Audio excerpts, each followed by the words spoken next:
English ഭാഷ British colonialism വഴി ഭാരതത്തിൽ വന്നതും ഭാരതവുമായിട്ട് യാതൊരു ബന്ധവുമില്ലാത്ത ഭാഷയാണ്. ബ്രിട്ടീഷുകാര് ഭരണം അവസാനിപ്പിച്ച് പോകുന്ന സമയത്ത് ഈ ഭാഷാ നയത്തെ സംബന്ധിച്ചിട്ടുള്ള ചർച്ച വന്നു. ബ്രിട്ടീഷ് നേതാക്കന്മാര് ഒന്നുകിൽ ഭാരതത്തിന്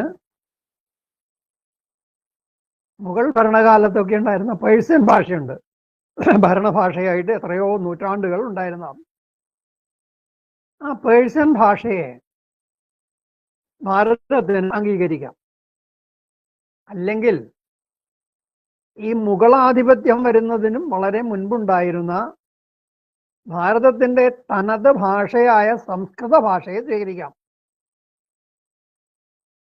ഇതാണ് അവർ വച്ച നിർദ്ദേശം. ഒന്നുകിൽ പേഴ്ഷ്യൻ അല്ലെങ്കിൽ സംസ്കൃതം. സംസ്കൃതം ഭാരതത്തിന്റെ ദേശീയ ഭാഷയാണ്. മറ്റ് ഭാഷകൾക്കെല്ലാം മാതാവായിട്ടുള്ള ഭാഷയാണ്. അതുകൊണ്ട് പഠിക്കാൻ വളരെ എളുപ്പമുണ്ട്. വളരെ എളുപ്പത്തിൽ ഭാരതീയരെ മുഴുവനും സംസ്കൃതം പഠിപ്പിച്ച് കൊണ്ടുവരാൻ സാധിക്കും. ഇപ്പോൾ ഭാരതത്തിന് സ്വാതന്ത്ര്യം കിട്ടിയ കാലത്ത് 47 സംസ്കൃതം നമ്മുടെ വിദ്യാഭ്യാസത്തിൽ ഏർപ്പെടുത്തിയിരുന്നെങ്കിൽ ഈ പാസേതു ഹിമാചലം ഈ 140 കോടി ഭാരതീയരും സംസ്കൃതത്തിൽ സംസാരിക്കാറായനെ. പക്ഷെ സംസ്കൃതത്തോട് കോൺഗ്രസ്സുകാർക്ക് വലിയ പകയായിരുന്നു. അവര് സംസ്കൃതത്തെ വെറുത്തു, സംസ്കാരത്തെ വെറുത്തു. മുസ്ലിങ്ങളുടെ മക്കളായിട്ടുള്ള കുറെ നേതാക്കന്മാര്, മുസ്ലിങ്ങളുടെ മക്കളല്ലാത്ത ബ്രിട്ടീഷുകാരുടെ മാനസദാസന്മാരായ വേറെ കുറെ ആളുകൾ, ഇങ്ങനെ 2 ജാതിക്കാരാണ് ഈ കോൺഗ്രസ് എന്ന് പറയുന്നത്. ഈ 2 പേർക്കും സംസ്കൃതം വിഷമാണ്. അതുകൊണ്ട് സംസ്കൃതം വേണ്ട എന്ന് ആദ്യം തന്നെ തീരുമാനിച്ചു. എന്തായാലും സംസ്കൃതം വേണ്ട. രാജാറാം മോഹൻ റോയ് ആണ് പറഞ്ഞത്, സംസ്കൃതവും വേണ്ട, പേഴ്ഷ്യനും വേണ്ട, ഇംഗ്ലീഷ് ഭാഷ ഭാരതത്തിന്റെ ഭരണഭാഷയും ബോധന മാധ്യമവും ഒക്കെ ആകിയാൽ മതി എന്ന്. അതിന് അംഗീകാരം കിട്ടി. അങ്ങനെയാണ് ഇംഗ്ലീഷ് ഇവിടെ വരുന്നത്. ഇംഗ്ലീഷ് വന്നതുകൊണ്ട് എന്തുണ്ടായി? എന്ത് ഗുണമുണ്ടായി, എന്ത് ദോഷമുണ്ടായി? ഗുണമുണ്ടായത് അന്നുണ്ടാകുന്ന വിജ്ഞാനങ്ങളെല്ലാം ഉടനെ ഇംഗ്ലീഷിലേക്ക് വരും. അപ്പൊ ഇംഗ്ലീഷ് പഠിച്ചവർക്ക് ആ വിജ്ഞാനങ്ങളെല്ലാം ഇംഗ്ലീഷിൽ കൂടി ഗ്രഹിക്കാം. അങ്ങനെ വൈജ്ഞാനികരെ സൃഷ്ടിക്കാൻ, വിജ്ഞാനത്തിൽ അവഗാഹമുള്ള സാധാരണ പൗരന്മാരെ സൃഷ്ടിക്കാനെല്ലാം ഇംഗ്ലീഷ് ഭാഷ സഹായിച്ചിട്ടുണ്ട്. ലോകഭാഷ എന്നൊക്കെ പറയുന്നത് വെറും അബദ്ധമാണ്. ലോകത്തിന്റെ ഭാഷയൊന്നുമല്ല. ഇംഗ്ലണ്ടിലെയും അമേരിക്കയിലെയും മാത്രം ഭാഷയാണ് ഇംഗ്ലീഷ്. അമേരിക്കയുടെ ഭാഷയായത് അമേരിക്കയിലെ ദേശീയ ജനതയെ മുഴുവൻ നശിപ്പിച്ച് അവിടെ പൂർണ്ണമായ ആധിപത്യം ചെലുത്തി ഭാഷയും സംസ്കാരവും എല്ലാം ഉച്ചോടും പൊടിച്ചു കളഞ്ഞ് ഇംഗ്ലീഷ് ഏർപ്പെടുത്തിയത് കൊണ്ടാണ്. പക്ഷേ അമേരിക്കക്കാരിപ്പോൾ പറഞ്ഞു ഞങ്ങളുടെ ഭാഷ ഇംഗ്ലീഷല്ല, ഇത് അമേരിക്കനാണ്, ഞങ്ങളുടെ സ്പെല്ലിങ് നോക്കുക, ഇംഗ്ലീഷുകാരുടെ സ്പെല്ലിംഗ് ആണോ ഞങ്ങൾ എഴുതണേ? വ്യത്യാസമുണ്ട്. ഇത് അമേരിക്കനാണ് എന്ന അഭിമാനത്തോടു കൂടി അമേരിക്കക്കാർ പറയുന്നു. പക്ഷെ നമുക്ക് അത്രയ്ക്ക് അഭിമാനിക്കാൻ വകയുള്ള സംസ്കൃതം എന്നൊരു ഭാഷയുണ്ടായിട്ട് അതിനും വകവയ്ക്കുന്ന ഒരാൾ പോലും നേതൃനിരയിൽ ഉണ്ടായിരുന്നില്ല. ഇതാണ് ഭാരതത്തിന്റെ ദുരന്തം. അപ്പൊ ഇംഗ്ലീഷ് പഠിച്ചതുകൊണ്ട് ആധുനിക വിദ്യാഭ്യാസത്തിൽ നമുക്ക് മുന്നേറാൻ സാധിച്ചിട്ടുണ്ട്. പക്ഷെ ഇംഗ്ലീഷിൽ കൂടി നമ്മൾ പഠിക്കുന്ന സയൻസ് ഇംഗ്ലീഷുകാരുണ്ടാക്കിയ സയൻസ് അല്ല. അതിൻ്റെ മൂലം ഇംഗ്ലീഷ് അല്ല. സയൻസിന്റെ മൂലഭാഷ അല്ലെങ്കിൽ സയൻസിന്റെ ഭാഷ എന്ന് പറയുന്നത് ഇംഗ്ലീഷ് അല്ല, അത് വേറൊരു ഭാഷയാണ്. ആ ഭാഷ പഠിക്കാൻ ഇന്ത്യയിൽ ആരും താല്പര്യം എടുക്കുന്നില്ല. അത് അവിടെ സയൻസ് PhD എടുക്കാൻ പോകുന്നവരൊക്കെയാണ് പഠിക്കുന്നത്, അല്ലാത്തവരാരും പഠിക്കില്ല. സയൻസിൽ PhD എടുത്തെങ്കിൽ ആ ഭാഷ പഠിച്ചേ മതിയാവുള്ളൂ. അത് പഠിച്ചിട്ടുള്ള ആളുകൾ എന്നോട് പറഞ്ഞത്, ഈ സയൻസിൽ PhD എടുത്ത എൻ്റെ സഹപ്രവർത്തകർ, അല്പം സംസ്കൃതം അറിയാമെങ്കിൽ ഈ ഭാഷ പഠിക്കാൻ വളരെ എളുപ്പമാണ്. സംസ്കൃതത്തോട് വളരെ സദൃശമാണ് ഈ ഭാഷ. ഡോക്ടർ CV രാമൻ യുനെസ്കോവിന്റെ സമ്മേളനം കഴിഞ്ഞിട്ട് വന്ന സമയം, പരംപൂജ്യനെ ഗുരുജി അദ്ദേഹത്തെ കാണാൻ വേണ്ടി അദ്ദേഹത്തിന്റെ വീട്ടിൽ പോയി. അവിടെ ഇങ്ങനെ സംസാരിക്കുന്നതിനിടയ്ക്ക് ഗുരുജി ഡോക്ടർ CV രാമനോട് ചോദിച്ചു, യുനെസ്കോയില് ഏത് ഭാഷയിലാണ് നിങ്ങൾ ആശയവിനിമയം ചെയ്യുന്നത്?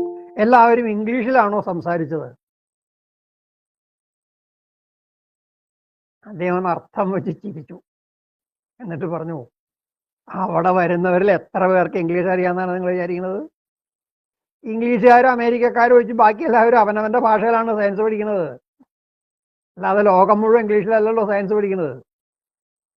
എന്നിട്ട് അദ്ദേഹം പറഞ്ഞു, ഇംഗ്ലീഷ് സയൻസിന്റെ ഭാഷയല്ല. സയൻസിന്റെ ഭാഷ എന്ന് പറയുന്നത് ജർമ്മൻ ഭാഷയാണ്. ലോകത്തിലെ എല്ലാ ശാസ്ത്രജ്ഞന്മാർക്കും അറിയാവുന്ന ഭാഷ. ഏത് ഭാഷ അറിയാണ്ട് ശാസ്ത്രജ്ഞനാകാൻ പറ്റില്ലയോ ആ ഭാഷ ജർമ്മൻ ഭാഷയാണ്. ഇതാണ് ഡോക്ടർ CV രാമൻ പരംപൂജ്യന് ഗുരുജിയോട് പറഞ്ഞത്. ഇതിൽ ഒരു കാര്യം നമുക്ക് വ്യക്തമായിട്ട് മനസ്സിലാക്കാം. ഇംഗ്ലീഷിന്റെ ഏകാന്തമായ ഗുണമല്ല നമുക്ക് ഇംഗ്ലീഷിൽ കൂടി സയൻസ് പഠിക്കാൻ സാധിക്കുന്നു. ഇംഗ്ലീഷിന് പകരം നമ്മൾ ജർമ്മൻ പഠിപ്പിച്ചിരുന്നെങ്കിൽ ഇതിനേക്കാളും ആഴത്തിൽ നമുക്ക് സയൻസ് പഠിക്കാൻ കഴിയുമായിരുന്നു. ഈ ഇംഗ്ലീഷുകാര് സയൻസ് ഉണ്ടാകുന്ന മുറയ്ക്ക് ഉടനെ അതിനെ ഇംഗ്ലീഷിലേക്ക് വിവർത്തനം ചെയ്ത് പുസ്തകങ്ങൾ പ്രസിദ്ധീകരിക്കുന്നത് പോലെ നമ്മുടെ നാട്ടില് സംസ്കൃതത്തിലേക്ക് ഇവയെല്ലാം വിവർത്തനം ചെയ്ത് പ്രസിദ്ധീകരിക്കുന്ന ഏർപ്പാടുണ്ടായിരുന്നെങ്കിൽ സംസ്കൃത ഭാഷയും വിജ്ഞാന സമ്പുഷ്ടമായനെ. നമുക്കെല്ലാവർക്കും സയൻസ് വളരെ എളുപ്പം സംസ്കൃത ഭാഷയിൽ കൂടി പഠിക്കാമായിരുന്നു. എൻ്റെ അനുഭവത്തിൽ സയൻസിൽ ഉണ്ടാകുന്ന പുതിയ പുതിയ പദങ്ങൾ, അതിന് തുല്യമായ ഒരു പദം എന്താണ് എന്ന് ആലോചിച്ചാൽ, നമ്മൾ സംസ്കൃതത്തിലാണ് തിരയുന്നതെങ്കിൽ ഉടനെ തന്നെ അതിന് തുല്യമായ പദം കിട്ടും. സംസ്കൃതം അത്രയ്ക്ക് സമ്പന്നമായ ഭാഷയാണ്. സംസ്കൃതത്തിലെ പ്രകൃതി പ്രത്യയം രണ്ടും ചേർന്നിട്ടാണ് പദം ഉണ്ടാവുന്നത്. ഈ പ്രകൃതികളും പ്രത്യയങ്ങളും അറിയാമെങ്കിൽ അത് ചേർന്നുണ്ടാകുന്ന പദത്തിന്റെ അർത്ഥവും അറിയാം. ഇങ്ങനെയാണ് സംസ്കൃതം പഠിപ്പിക്കുന്നത്, വ്യാകരണം പഠിപ്പിക്കുന്നത് എങ്ങനെയാണ്? വ്യുത്പത്തി എന്ന് പറയും. പ്രകൃതിയും പ്രത്യയവും തിരിച്ചർത്ഥം പറയുന്നതാണ് വ്യുത്പത്തി. ഇങ്ങനെ വ്യുത്പത്തി പ്രകാരം അർത്ഥം നിർണയിച്ചു പോകുന്നത് കൊണ്ട് വളരെ സൂക്ഷ്മമായ അർത്ഥം എല്ലാ വാക്കുകൾക്കും കിട്ടും. അപ്പൊ സംസ്കൃതത്തെ നമുക്ക് ലോകത്തിലെ വിജ്ഞാനത്തിന്റെ ഭാഷയാക്കാൻ സാധിച്ചേനെ. പക്ഷെ അങ്ങനെ വേണമെന്ന് ആഗ്രഹിക്കുന്ന ആരും ഭാരതത്തിൽ ഉണ്ടായിരുന്നില്ല. അതുകൊണ്ട് അത് സംഭവിച്ചില്ല. ഇനി രാഷ്ട്രഭാഷ എന്ന് പറയുന്ന ഒരു ഭാഷയുണ്ട്. കേൾക്കുമ്പോൾ ചിരി വരുന്ന ഒരു പ്രയോഗമാണ് ഈ രാഷ്ട്രഭാഷ എന്ന് പറയുന്നത്. സ്വാതന്ത്ര്യ സമര കാലത്ത് വടക്കേ ഇന്ത്യയിലെ കുറെ സാഹിത്യകാരന്മാർ, 100 സാഹിത്യകാരന്മാരും മറ്റാണ്, അവർ കൂടി ചേർന്ന് ഒരു തീരുമാനമെടുത്തു. ഈ വടക്കേ ഇന്ത്യയിലെ പ്രാദേശിക ഭാഷകളെല്ലാം പരസ്പരം വളരെ പൊരുത്തമുള്ളതാണ്, സദൃശങ്ങളാണ്. അതുകൊണ്ട് നമുക്കിതെല്ലാം ക്രോഡീകരിച്ച് വടക്കേ ഇന്ത്യക്ക് ഒരു ഭാഷ ഉണ്ടാക്കുക. ആ ഭാഷ വടക്കേ ഇന്ത്യക്കാരുടെ ഭാഷ. അപ്പോൾ ഭാരതത്തിലെ ഭൂരിപക്ഷം ജനതയുടെ ഭാഷയായിരിക്കും അത്. അങ്ങനെ കൃത്രിമമായിട്ട് ഉണ്ടാക്കിയ ഭാഷയാണ് ഹിന്ദി. ഹിന്ദിയെ ഭാഷ എന്ന് പറയാൻ പാടില്ല. ഭാഷിച്ചുണ്ടാകുന്നതാണ് ഭാഷ. ഹിന്ദി ഭാഷിച്ചുണ്ടായതല്ല. ഭാഷാ പണ്ഡിതന്മാര് ഫിലോളജിസ്റ്റുകൾ, ഗ്രമേറിയൻസ്, അതുപോലെ വലിയ സാഹിത്യകാരന്മാരൊക്കെ ആയിട്ടുള്ള 100 പേര് കൂടിയിരുന്ന് ആലോചിച്ച് ഉണ്ടാക്കിയെടുത്തതാണ്. അതിങ്ങനെ ഭാഷ എന്ന് വിളിക്കുക. അതിൻ്റെ ദോഷം അതിൽ കാണാനുണ്ട്. അപ്പൊ ആ ഭാഷ ഇങ്ങനെ ഉണ്ടാക്കി ഇതിനെ എന്ത് ചെയ്തു? ഇതിനെ ഭരണഭാഷയാക്കണമെന്നല്ല പറഞ്ഞത്, അത് രാഷ്ട്രഭാഷയാക്കണം. രാഷ്ട്രഭാഷ ആക്കാൻ എങ്ങനെ സാധിക്കും? രാഷ്ട്രം ഏത് ഭാഷയോടൊത്ത് ഉണ്ടായി വികസിച്ച് വന്നുവോ അതാണ് രാഷ്ട്രഭാഷ. അതാർക്കും ഉണ്ടാക്കാൻ പറ്റില്ല. ഭാരതത്തിന്റെ രാഷ്ട്രഭാഷയാണെന്ന് പറഞ്ഞപ്പോൾ കുറെ പേര് കൂടി ഇരുന്നിട്ട് ഒരു ഭാഷ ഉണ്ടാക്കിയാൽ അത് രാഷ്ട്രഭാഷയൊന്നുമില്ല. അതൊരു ആർട്ടിഫിഷ്യൽ ടങ്. ഭാഷ എന്ന് വിളിക്കില്ല തന്നെ, ലാംഗ്വേജ് അല്ലത്, ഒരു ടങ്. അത് സംസാരിക്കുന്നത് കൊണ്ട് അതിന് ടങ് എന്ന് പറയാം, ഒരു മൊഴി. ഇങ്ങനത്തെ കൃത്രിമ മൊഴി മാത്രമാണ് ഹിന്ദി. ഹിന്ദിക്ക് അതിപ്പോൾ ഇരിക്കുന്ന സ്ഥാനത്ത് ഇരിക്കാൻ ഒരു അർഹതയുമില്ല. അതിനെ എത്ര മുമ്പേ അടിച്ച് പുറത്താക്കാൻ സാധിക്കുന്നുവോ അത്രയും ഭാരതത്തിന് നല്ലതാണ് എന്നാണ് എൻ്റെ അഭിപ്രായം. ഹിന്ദിയല്ല ഭാരതത്തിന് വേണ്ടത്. ഭാരതം അതിൻ്റെ മൂലഭാഷയായ, യഥാർത്ഥ രാഷ്ട്രഭാഷയായ സംസ്കൃതം തന്നെ സ്വീകരിക്കണം. സംസ്കൃതത്തെ ഉദ്ധരിച്ച് കൊണ്ടുവരണം. ഇപ്പൊ നമുക്ക് കാണാൻ സാധിക്കും സംസ്കൃത സംഭാഷണ ശിബിരം എന്ന് പറഞ്ഞിട്ട് നാട്ടിൻപുറത്തുള്ള മുത്തച്ഛന്മാരെ, മുത്തശ്ശിമാരെ, അച്ഛന്മാരെ, അമ്മമാരെ, അമ്മാവന്മാരെ, അമ്മായിമാരെ, കൊച്ചു കുഞ്ഞുങ്ങളെല്ലാം പിടിച്ചിരുത്തി 10 ദിവസം കൊണ്ട് സംസ്കൃതം സംസാരിക്കാൻ പഠിപ്പിക്കുന്നു. ഇങ്ങനെ ക്ലാസ്സിൽ വന്നിരുന്ന് പഠിച്ചവർ തമ്മിൽ പിന്നീട് തുടർന്ന് സംസ്കൃതത്തിൽ സംസാരിക്കുന്നു. സംഭാഷണ സംസ്കൃതം, വ്യാകരണം പഠിച്ചിട്ടല്ല, പക്ഷെ അവർക്ക് സംസ്കൃതത്തിൽ വ്യവഹരിക്കാൻ കഴിവുണ്ടായി, സാമർഥ്യം ഉണ്ടായി. ഇത്രയും എളുപ്പമാണ് സംസ്കൃതം പഠിക്കാൻ. പ്രത്യേകിച്ചും നമ്മൾ മലയാളികൾക്ക്. മലയാളവും സംസ്കൃതവും തമ്മിലുള്ള അത്രയും സാദൃശ്യം ലോകത്തിൽ വേറെ ഏത് 2 ഭാഷകൾ തമ്മിലും ഉണ്ടാവില്ല. വ്യാകരണവും കൂടിയ മുക്കാലും സംസ്കൃതത്തിലും മലയാളത്തിലും ഒരുപോലെയാണ്. അപ്പൊ സംസ്കൃതമാണ് വരേണ്ടിയിരുന്നത്. വരരുത് എന്ന് നിർബന്ധമുള്ള ആളുകൾ ഉണ്ടായിരുന്നു. അവരായിരുന്നു നേതാക്കന്മാര്. അതുകൊണ്ട് വന്നില്ല. അതിനു പകരം ഹിന്ദി ശരിക്കും അടിച്ചേൽപ്പിച്ചു എന്ന് പറയുന്നതിൽ ഒരു തെറ്റുമില്ല. അടിച്ചേൽപ്പിക്കുക തന്നെയാണ് ചെയ്തത്, അല്ലാതെ ഹിന്ദി വേണമെന്ന് വോട്ടിനിട്ട് തീരുമാനിച്ചതൊന്നുമല്ല. അപ്പൊ ഇങ്ങനെ ഒരു ചതി ഭാഷയുടെ കാര്യത്തിൽ ഉണ്ടായിട്ടുണ്ട്. ഇനിയിപ്പോ പ്രാദേശിക ഭാഷകളെയും ഹിന്ദിയെയും കൂടി ഒരുമിച്ച് വെച്ചിട്ട് ഇതിലേതെങ്കിലും 3 ഭാഷ പഠിച്ചാൽ മതി എന്ന് പറഞ്ഞാൽ, അങ്ങനെ പഠിക്കുന്നത് കൊണ്ട് ഈ പൊതുഭാഷ ഉണ്ടാക്കുന്നതിന്റെ ആവശ്യം നടക്കില്ല. ഭാരതത്തിന്റെ പൊതുഭാഷ എന്ന് പറഞ്ഞാൽ ഭാരതത്തിലെ വിവിധ ഭാഷകൾ സംസാരിക്കുന്ന എല്ലാ സംസ്ഥാനക്കാരോടും നമുക്ക് ആ ഭാഷയിൽ സംസാരിക്കാൻ സാധിക്കണം. എങ്കിൽ മാത്രമേ അത് ഭാരതത്തിന്റെ പൊതുഭാഷയാവുള്ളൂ. ആ നിലയിലേക്ക് ഹിന്ദിയെ കൊണ്ടുവരാൻ കഴിയുമോ എന്ന് നോക്കിയാൽ, നമ്മള് സംഘത്തിലെ സ്വയം സേവർക്കൊക്കെ പൊതുവിലൊരു ധാരണയുണ്ട്. ഞങ്ങൾക്കെല്ലാം ഹിന്ദി അറിയാം, ഹിന്ദിയിൽ എന്ത് വിഷയം പറഞ്ഞാലും എനിക്കത് മുഴുവൻ മനസ്സിലാവും. ഇങ്ങനെ നമ്മൾ അഭിമാനിക്കുന്നു. ഈ അഭിമാനം എങ്ങനെ ഉണ്ടായെന്നറിയോ? നമ്മൾ കേട്ട് വളർന്ന ഹിന്ദിക്കാർ സംസാരിക്കുന്ന ഹിന്ദിയല്ല, അത് കലാശാലകളിൽ പഠിപ്പിക്കുന്ന ഹിന്ദിയാണ്. ശാലേയ ഹിന്ദി എന്നൊരു പ്രയോഗം സവർക്കറും മറ്റും ചെയ്തിട്ടുണ്ട്. ശാലയെ സംബന്ധിക്കുന്ന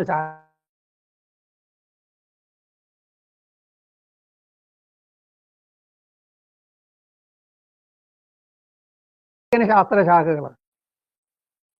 അതിൽ യഥാർത്ഥ വിജ്ഞാനമുണ്ട്, ശരിയായ സയൻസ് ഉണ്ട്. സയൻസിന്റെ എല്ലാ ശാഖകളും ലോകത്തിൽ വേറെ എവിടെ ഉണ്ടാവുന്നതിന് മുൻപ് ഭാരതത്തിൽ അഭിവൃദ്ധി പ്രാപിച്ചിട്ടുണ്ട്. ഇത് മുഴുവൻ ഉണ്ടായത് സംസ്കൃതത്തിലാണ്. ഇന്നും അതിന്റെ ഗ്രന്ഥങ്ങൾ മുഴുവൻ സംസ്കൃതത്തിലാണ് ഉള്ളത്. പക്ഷേ അന്നും ഇന്നും ഈ സംസ്കൃതത്തിനെതിരെ ചിന്തിക്കുന്ന ഒരു വലിയ ശക്തി ഭാരതത്തിൽ ഉണ്ട്. എല്ലാവരും ഹിന്ദി അനുകൂലിക്കുന്നത് കൊണ്ടല്ല സംസ്കൃതത്തെ എതിർക്കുന്നത്. സംസ്കൃതത്തെ എതിർക്കാൻ വേണ്ടി ഹിന്ദി അനുകൂലിക്കുന്നവരാണ് കൂടുതൽ. അവർക്ക് വെറുപ്പ് ഭാരതീയ സംസ്കാരത്തോടാണ്. ഭാരതം ഒരിക്കലും ഭാരതമാകാൻ പാടില്ല. ഭാരതം എന്നും രണ്ടും കെട്ട ഇന്ത്യയായിട്ടിരിക്കണം. സംസ്കാരശൂന്യമായിട്ട്, ഐക്യമില്ലാതെ, സ്വാഭിമാനമില്ലാതെ ഇരിക്കണം. ഇതില് കലശലായ താല്പര്യമുള്ള വലിയൊരു വിഭാഗം ഭാരതത്തിലുണ്ട്. അവരാരാണെന്ന് ഞാൻ പറയേണ്ട ആവശ്യമില്ല. ഈ മണ്ണിന്റെ മക്കൾക്ക് ഇങ്ങനെ വിചാരിക്കാൻ പറ്റില്ല. ഈ മണ്ണിന്റെ മക്കളല്ലാത്ത വേറെ മണ്ണിന്റെ മക്കള് ഭാരതത്തിൽ പെരുത്ത് കിടപ്പുണ്ട്. 40,000 കൊല്ലം മുൻപ് ആക്രമിച്ച് കയറിയ ആര്യന്മാർ മുതൽ പിന്നീട് ഈ ആര്യന്മാരുടെ തന്നെ പല പല മതങ്ങളിലേക്ക് മാറിയ തലമുറകൾ, പിൻതലമുറകൾ, അവരെല്ലാം നമ്മളെ ആക്രമിച്ച് കീഴടക്കിയിട്ടുണ്ട്. എല്ലാവരും കീഴടക്കിയത് ഇന്ത്യക്കാരുടെ സഹായം കൊണ്ടാണ്. അതില്ലെങ്കിൽ ഒരുത്തനും ഇന്ത്യയെ കീഴടക്കാൻ സാധിക്കില്ല. അതുകൊണ്ടാണ് സാധാരണ പറയാറ്, ഇന്ത്യയെ ഒരു വിദേശിയും കീഴടക്കിയിട്ടില്ല. ഇന്ത്യയെ കീഴടക്കിയത് ഇന്ത്യക്കാർ തന്നെയാണ് വിദേശികൾക്ക് വേണ്ടി. അവരാണ് സംസ്കൃത വിരുദ്ധന്മാർ. അതുകൊണ്ട് ഒരു നയം എന്നുള്ള നിലയ്ക്ക് അവർ വേണമെങ്കിൽ ഹിന്ദിയെ താങ്ങും. ഇത്രേ ഉള്ളൂ. ഭാഷയുടെ രംഗത്ത് ഭാരതം വളരെ അപകടം പിടിച്ച ഒരവസ്ഥയിലാണ്. അവിടെ നമുക്ക് അടിത്തറയില്ല, കാല് ചവിട്ടി നിൽക്കാനൊരിടമില്ല അവിടെ. ഇതിനെ സംബന്ധിച്ചാണ് നമ്മൾ വളരെ വ്യഥയോടുകൂടി ഇപ്പോൾ ചിന്തിക്കേണ്ടത്. സംസ്കൃതത്തെ എന്ത് ചെയ്യലും തിരിച്ചു കൊണ്ടുവരണം. ശൈശവത്തിലെ സംസ്കൃതം പഠിപ്പിക്കണം. സംസ്കൃതം പറയാനും എഴുതാനും എല്ലാം പരിശീലനം ഉണ്ടായിട്ട് ഭാരതത്തിന്റെ പൊതുഭാഷയായിട്ട് സംസ്കൃതം വരണം. ഹിന്ദിക്കൊന്നും അത് ആ സ്ഥാനത്തേക്ക് വരാൻ കഴിയില്ല. കാരണം ആർക്കും ഹിന്ദിയോടൊരു മമത ഉണ്ടാവില്ല, ഉണ്ടാക്കാനും സാധിക്കില്ല. അത് വേറെ എന്തെങ്കിലും കാരണങ്ങളുണ്ടാവില്ല. ഇപ്പൊ സംഘത്തിൽ പ്രവർത്തിച്ചതുകൊണ്ട് ഹിന്ദിയോട് മമത ഉണ്ടോ? എനിക്കില്ല. ഞാൻ 69 മുതൽ സംഘത്തിൽ പ്രവർത്തിച്ചിട്ട് ഈ 2025 ഹിന്ദിയോട് എനിക്ക് യാതൊരു മമതയും ഇല്ല. ഞാൻ അന്നും ഇന്നും സംസ്കൃതത്തിന്റെ പക്ഷത്താണ്. സംസ്കൃതമാണ് ഭാരതത്തിന്റെ ഭാഷ. വേറെ ഒന്നിനും അതാവാൻ കഴിയില്ല. പ്രാദേശിക ഭാഷകളുണ്ട്, പ്രാദേശിക ഭാഷകൾ പഠിക്കണം, പ്രാദേശിക ഭാഷകളിൽ സാഹിത്യം അഭിവൃദ്ധി പ്രാപിക്കണം, ഇതൊക്കെ ആവശ്യമാണ്. പക്ഷെ രാഷ്ട്രത്തിന്റെ പൊതുവായ ആവശ്യമൊന്നും അവർക്കില്ലല്ലോ, പൊതുവിദ്യാഭ്യാസം ഇതൊന്നും അവർക്കില്ലല്ലോ. അതിനെന്താണ് സംസ്കൃതം? അപ്പൊ ഈ ത്രിഭാഷ എന്ന് പറയുന്ന ഭോഷ്ക്ക് ആവശ്യമില്ലായിരുന്നു. ദ്വിഭാഷയാണ് വേണ്ടത്. മാതൃഭാഷയും സംസ്കൃതവും മാത്രമുള്ള വിദ്യാഭ്യാസം, രണ്ട് ഭാഷ. കുട്ടികളുടെ തലയിൽ എന്തിനാ ഒരുപാട് ഭാഷകൾ അടിച്ചേൽപ്പിക്കുന്നത്? ഇങ്ങനെ 2 ഭാഷകളായിരുന്നെങ്കിൽ നമ്മുടെ വിദ്യാഭ്യാസ നിലവാരം കുതിച്ചുയർന്നേനെ. സംസ്കൃതം പഠിച്ചിരുന്ന നമ്മുടെ കുട്ടികളുടെ സംസ്കാരം അഭിവൃദ്ധി വരുന്നത്. സംസ്കൃതത്തിൻ്റെ ഒരു ഗുണം അതാണ്. സംസ്കൃതത്തിൽ കൂടി അറിവ് മാത്രമല്ല ഉണ്ടാവുന്നത്, സംസ്കാരം ഉണ്ടാവുന്നു. അപ്പൊ സംസ്കാരസമ്പന്നരായ ഒരു ഭാരതം ഉണ്ടാക്കാൻ നമുക്ക് കഴിഞ്ഞേനെ. ഇപ്പോഴും അതിനെക്കുറിച്ച് ചിന്തകൾ ഇല്ല എന്നത് വാസ്തവത്തിൽ വളരെ ദുഃഖകരമാണ്. BJP ആണ് ചിന്തിക്കേണ്ടത്, വേറെ ആരും ചിന്തിക്കില്ല. BJPക്ക് പോലും അത് ചിന്തിക്കാൻ കഴിയുന്നില്ല എങ്കിൽ ഭാരതത്തിലെ അന്ധകാര യുഗം അവസാനിക്കാറായിട്ടില്ല. അതിന് ഇനിയും വളരെ കാലമെടുക്കുമെന്നാണ് എനിക്ക് തോന്നുന്നത്. അതൊരു അതിശയോക്തികൾ പറഞ്ഞത്, ഞാൻ പറയുമ്പോൾ ഒട്ടും അതിശയോക്തി ഇല്ലാതെ സൂക്ഷ്മോക്തിയാണ് ഞാൻ പറഞ്ഞത്. കാരണം ഈ ഭാഷ എന്ന വലിയ പ്രശ്നമാണ്. ഹിന്ദി അടിച്ചേൽപ്പിക്കുന്ന പേരിൽ തമിഴ്നാട്ടിൽ കുഴപ്പമുണ്ടാവണം, തമിഴ്നാട്ടിന് വേറെ പോകണം എന്ന് പറയണം. ഭാരതത്തിൽ നിന്ന് വിട്ടുപോകണം ഹിന്ദി അടിച്ചേൽപ്പിച്ച. ഇതെന്താണ്? ഒരു പ്രാദേശിക ഭാഷയെ ദേശീയ ഭാഷ എന്ന് പറഞ്ഞ് പ്രചരിപ്പിക്കുന്നത് കൊണ്ടാണ് ഈ എതിർപ്പ്. പ്രാദേശിക ഭാഷ എന്ന് ഹിന്ദിയെ വിളിച്ചെങ്കിൽ തന്നെ ഒരു 50% പ്രശ്നം തീർന്നാണ്. അത് സമ്മതിക്കില്ല. കുറെ പേര് മാത്രം സംസാരിക്കുന്ന ഒരു ഭാഷയെ അത് രാഷ്ട്രഭാഷയാണെന്ന് അംഗീകരിക്കണം. അംഗീകരിച്ചില്ലെങ്കിൽ സമ്മതിക്കില്ല എന്ന് പറഞ്ഞ് പുറപ്പെട്ടാൽ അത് സമ്മതിക്കാൻ വളരെ പ്രയാസമാണ്. എനിക്ക് തോന്നുന്നത് കാലം കൊണ്ട് ഹിന്ദിയോടുള്ള എതിർപ്പ് വർദ്ധിക്കും. അതിനെ സംഘടിപ്പിക്കാൻ ഘോരമായ പ്രയത്നം നടക്കും.